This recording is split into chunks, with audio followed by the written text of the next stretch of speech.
ഞാനിവിടെ ഒരു video attach ചെയ്യാം, നിങ്ങൾ അതൊന്ന് കണ്ടു നോക്കൂ. രാഹുൽ ദാസ് ഞാൻ കിച്ചു എന്ന് വിളിക്കാൻ ആഗ്രഹിക്കുന്നില്ല. വീഡിയോ ഇടാൻ ആർക്കാ പറ്റാത്തത്? പല കാര്യങ്ങൾ അവർക്ക് പുറത്ത് പറയാൻ പറ്റത്തില്ലെന്നാ പറഞ്ഞു. അതൊക്കെ പറയുവാണെങ്കിൽ രാഹുൽ ദാസ് ചിലപ്പോൾ ഇച്ചിരി ബുദ്ധിമുട്ടുണ്ടായിട്ട് വരും. ഞങ്ങളൊക്കെ അങ്ങ് ഇറങ്ങും.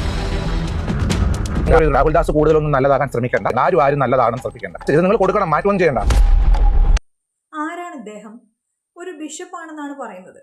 ഒരു ബിഷപ്പ് എന്ന് പറഞ്ഞാൽ പുരോഹിതൻ. വേറൊരു പുരോഹിതൻ മാത്രമല്ല, കുറേ പുരോഹിതന്മാരുടെ നേതാവ്.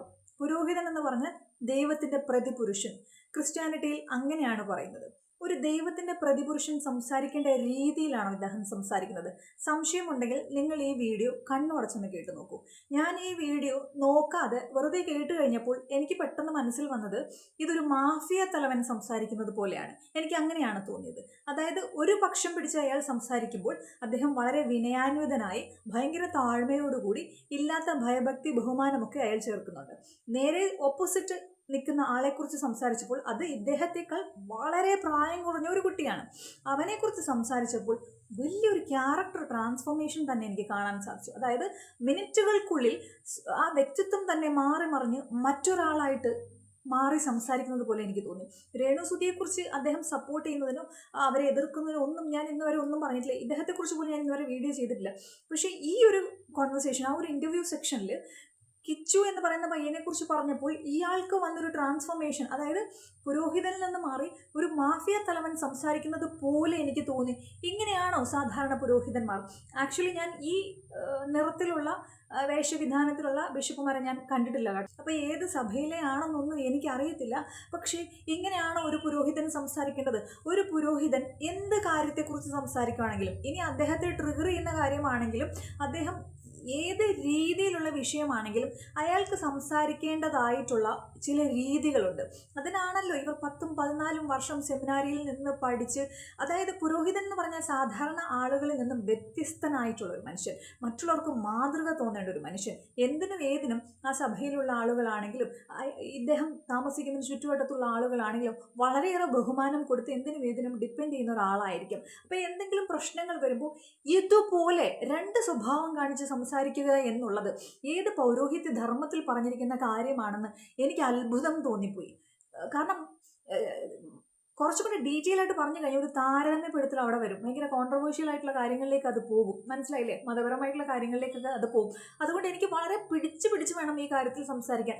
എങ്കിൽ പോലും എനിക്ക് അത്ഭുതം വരികയാണ്. ഇനി എത്രമാത്രം ദേഷ്യം ഉണ്ടാകേണ്ട സബ്ജക്റ്റ് ആണെങ്കിൽ പോലും ഒരു പുരോഹിതൻ സംസാരിക്കേണ്ടത് ഇങ്ങനെയല്ല. കാരണം നിങ്ങൾ 10-14 വർഷം സെമിനാരിയിൽ നിന്ന് നിങ്ങളെ മെരുക്കി ഉരുട്ടി പെരട്ടി എടുത്തിരിക്കുന്നത് ഇതുപോലെ സംസാരിക്കാനാണെങ്കിൽ, അതായത് ചന്തയിൽ നിന്ന് ആരെങ്കിലും അടി ഉണ്ടാകുമ്പോൾ സംസാരിക്കുന്നത് പോലെ, അല്ലെങ്കിൽ ഒരു മാഫിയ തലവൻ സംസാരിക്കുന്ന പോലെ, ഇദ്ദേഹത്തിൻ്റെ ഈ സംസാരത്തിൽ എത്രമാത്രം രൗദ്രഭാവമാണ്, എത്രമാത്രം ധാർഷ്ട്യത്തോടു കൂടിയാണ് സംസാരിക്കുന്നത്. പിന്നെ മറ്റൊരു കാര്യം, ഇദ്ദേഹം പറയുകയാണ് ഇത് ആ വസ്തുവിൻ്റെ ഉടമസ്ഥൻ ഞാനാണ്, അതായത് പുള്ളിയാണെന്ന്. ശരിയാണ്, ഇദ്ദേഹത്തിന് പ്രോപ്പർട്ടി ആണെന്ന് തോന്നുന്നു. ഇത് രേണുസുധിക്കും കിച്ചു സുധിക്കുമായിട്ടാണ് ഇദ്ദേഹം കൊടുത്തത്. അദ്ദേഹം ദാനം ചെയ്തു. ഈ ദാനം ചെയ്ത പ്രോപ്പർട്ടിയിൽ കയറി വീണ്ടും ഉടമസ്ഥത ആ ഒരു വേഷം ധരിക്കേണ്ട ആവശ്യം എന്തായിരുന്നു? അതെനിക്ക് മനസ്സിലാവുന്നില്ല. ദാനം കൊടുത്തു എന്ന് പറയുന്നത്, അതോ ഇപ്പോഴും ഈ ഫാദർ നോബിൾ എന്ന് പറയുന്ന അദ്ദേഹത്തിൻ്റെ ഉടമസ്ഥതയിൽ തന്നെയുള്ള പ്രോപ്പർട്ടിയിൽ ഈ എന്തോ പട്ടയമില്ലാതെ അതോ ഈ ലീസിന് താമസിക്കുന്നത് പോലെ, പണയത്തിന് താമസിക്കുന്ന പോലെ, റെന്റിന് താമസിക്കുന്ന പോലെയാണോ ഒരു രേണുസുധി താമസിക്കുന്നത്? അല്ല എന്ന് എനിക്ക് തോന്നുന്നു. കാരണം മറ്റു പല വീഡിയോസിലും ഇദ്ദേഹം രേണുസുധിക്കെതിരെ സംസാരിക്കുന്നതും, അന്ന് ഞാൻ ഈ പ്രോപ്പർട്ടി കൊടുത്തതിൽ കുറ്റബോധം എനിക്കുണ്ട് എന്ന് പറഞ്ഞ വ്യക്തി ഇന്ന് ഈ വ്യക്തിയുടെ തന്നെയാണ് ഈ പ്രോപ്പർട്ടി എന്ന് പറയുമ്പോൾ രേണുസുധി ഈ പ്രോപ്പർട്ടി തിരിച്ചെഴുതി കൊടുത്തോ? ദാനം ചെയ്ത സാധനം വീണ്ടും തൻ്റെ സ്വന്തമാണെന്ന് വാദിക്കുന്നത് ഒരു പുരോഹിതന് ചേർന്ന പണിയാണോ? ഒരു പുരോഹിതൻ എന്ന് പറഞ്ഞാൽ താഴ്മയുണ്ടായിരിക്കണം, വിനയമുണ്ടായിരിക്കണം, കരുണയുടെ നിറകുടമായിരിക്കണം, മറ്റുള്ളവർക്ക് മാതൃകയായിരിക്കണം, ദാനശീലനായിരിക്കണം. ദാനം കൊടുത്ത സാധനങ്ങൾ എൻ്റെയാണെന്ന് പറഞ്ഞ് പിടിച്ചൊതുക്കി വെക്കുന്നവൻ ലോകമോഹങ്ങളിലെ ഒന്നും, അതായത് ഈ ലോകമോഹങ്ങളിൽ പെടാതെ അതിൽ നിന്നും വ്യത്യസ്തനായിട്ട് ചില അച്ഛന്മാർ കടുത്ത ബ്രഹ്മചര്യം ഉണ്ടായിരിക്കും. ചിലരാകട്ടെ ചില സഭകൾ ബ്രഹ്മചര്യത്തിനെ സപ്പോർട്ട് ചെയ്യുന്നില്ല, അവർ വിവാഹം കഴിക്കും, അവർക്ക് കുട്ടികളുണ്ടാവും. എങ്കിൽ പോലും സാധാരണക്കാരിൽ നിന്ന് വ്യത്യസ്തപ്പെട്ട ഒരു സ്വഭാവ സവിശേഷതകൾ അവർക്കുണ്ട് എന്ന് കാണിക്കാൻ അവർ കഷ്ടപ്പെടുന്നുണ്ടാവും, അല്ലേ? പക്ഷെ ഇദ്ദേഹത്തെ സംബന്ധിച്ച് ഒരു സോഷ്യൽ മീഡിയ പ്ലാറ്റ്ഫോമിലുള്ള ഒരു ചാനലിനോട് സംസാരിക്കുകയാണെന്നുള്ള ബോധം പോലും ഇല്ലാതെ മറ്റൊരു വ്യക്തിയെക്കുറിച്ച് സംസാരിക്കുമ്പോൾ ഈ രുദ്രഭാവത്തോടു കൂടി ഒരു മാഫിയ തലവൻ സംസാരിക്കുന്നത് പോലെ എനിക്ക് ആ വീഡിയോ കണ്ടപ്പോൾ മനസ്സിലായത് പുള്ളി വളരെ ഭീഷണിപ്പെടുത്തുന്ന രീതിയിലാണ് സംസാരിക്കുന്നത്. കിച്ചുവിനെ ഭീഷണിപ്പെടുത്തുന്ന രീതിയിൽ. അതായത് നിനക്കെതിരെ ഒരുപാട് പരാതികളൊക്കെ ഞങ്ങളുടെ കയ്യിലുണ്ട്, എൻ്റെ കയ്യിൽ കുറേ തെളിവുകളുണ്ട്, ഞാനതൊക്കെ നീ മര്യാദയ്ക്ക് വേണമെങ്കിൽ അവിടെ എവിടെയെങ്കിലും നിന്നോ, ഇവിടെ ഒരു റൂം തരാം, ആ റൂമിൽ നീ വന്ന് ജീവിച്ചു. ശരിയാണ്, ദാനം കൊടുത്തതാണ്. പക്ഷേ ഈ ദാനം കൊടുത്ത സാധനങ്ങൾ വീണ്ടും സ്വയമായെന്ന് പറഞ്ഞ് ഈ ദാനം വാങ്ങിച്ച ആളുകളെ ഭീഷണിപ്പെടുത്തിയും നിങ്ങൾക്ക് തോന്നുമ്പോൾ ഇറങ്ങിപ്പോന്നും, നിങ്ങൾക്ക് തോന്നുമ്പോൾ വന്ന് താമസിക്കൂ എന്ന് പറയാൻ പാകത്തിന് അത്രമാത്രം നികൃഷ്ടതയോടു കൂടിയാണോ ചുറ്റുമുള്ള ആളുകളെ കാണുന്നത് എന്നുള്ളൊരു കാര്യം എന്നെ അത്ഭുതപ്പെടുത്തി. കിച്ചുവിനെ എതിരെ സംസാരിക്കുന്നതോ രേണുസുധിയെ അദ്ദേഹം ചേർത്ത് പിടിച്ച് സംസാരിക്കുന്നതോ ഇവിടെ എൻ്റെ വിഷയമല്ല. പക്ഷേ അദ്ദേഹം പറയുന്ന ആ ഒരു ഭീഷണിയുടെ ശബ്ദമുണ്ടല്ലോ, അതായത് പുള്ളി തുടങ്ങുന്നത് തന്നെ ഇങ്ങനെയാണ്: എനിക്ക് കിച്ചു എന്ന് വിളിക്കാൻ താല്പര്യമില്ല, അവൻ്റെ യഥാർത്ഥ പേരാണ് പറയുന്നത്. ആ പേര് വിളിച്ചെന്ന് പറഞ്ഞിട്ട് ഇപ്പം എന്താ, ശരി, ഇനി കിച്ചു ചാ തിരിയത്തില്ലെങ്കിൽ ഓക്കെ, മറ്റു പേര് വിളിച്ചു.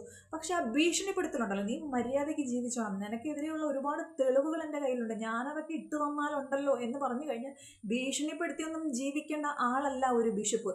ഭീഷണിപ്പെടുത്തി ജീവിക്കേണ്ട ആളുമല്ല, ഭീഷണിയുടെ മുന്നിൽ പകച്ചു പോകേണ്ട ആളുമല്ല, അതുപോലെ രണ്ട് നിലപാടെടുക്കേണ്ട ആളുമല്ല. ഏതെങ്കിലും ഒരു കാര്യത്തെക്കുറിച്ച് വളരെ തന്മയത്വത്തോടു കൂടി പബ്ലിക്കിനോട് സംസാരിച്ച് ആ കാര്യത്തിൽ നിശ്ചയമായിട്ടും ഒരു തീരുമാനം അതായത് തീരുമാനമെടുക്കാൻ പ്രാപ്തനായിരിക്കുക എന്നുള്ളതായിരിക്കണം ഏതൊരു സ്ഥാനം വഹിക്കുന്ന ആളുടെയും ഒന്നാമത്തെ ഒരു ഗുണം എന്ന് പറയുന്നത്. പക്ഷെ തീരുമാനങ്ങൾ പോലും പല കാര്യങ്ങളിലും എടുക്കാൻ പറ്റാത്ത, അങ്ങോട്ട് ചാടി ഇങ്ങോട്ട് ചാടി ഇപ്പുറത്തേക്ക് ചാടി ഒരിക്കൽ കിച്ചുവിനെ സപ്പോർട്ട് ചെയ്ത് സംസാരിച്ച ഒരു വ്യക്തി ഇന്ന് അവനെതിരെ സംസാരിക്കും. ബിഷപ്പ് പറയാണ്, നിനക്കെതിരെ ഒരുപാട് തെളിവുകൾ എൻ്റെ കയ്യിലുണ്ട്, രേണുസുധിയെ എന്തോ അറ്റാക്ക് ചെയ്തു കിച്ചുവിന്.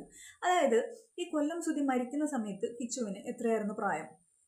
എല്ലാവർക്കും അറിയാമായിരിക്കുമല്ലോ. കൊല്ലം സുധി മരിച്ചതിന് ശേഷം 1-2 വർഷം പോലും അവൻ അവിടെ നിന്നിട്ടില്ല എന്നാണ് പറയുന്നത്. തിരിച്ച് അച്ഛൻ്റെ അമ്മയുടെ അടുത്തേക്ക് പോയി.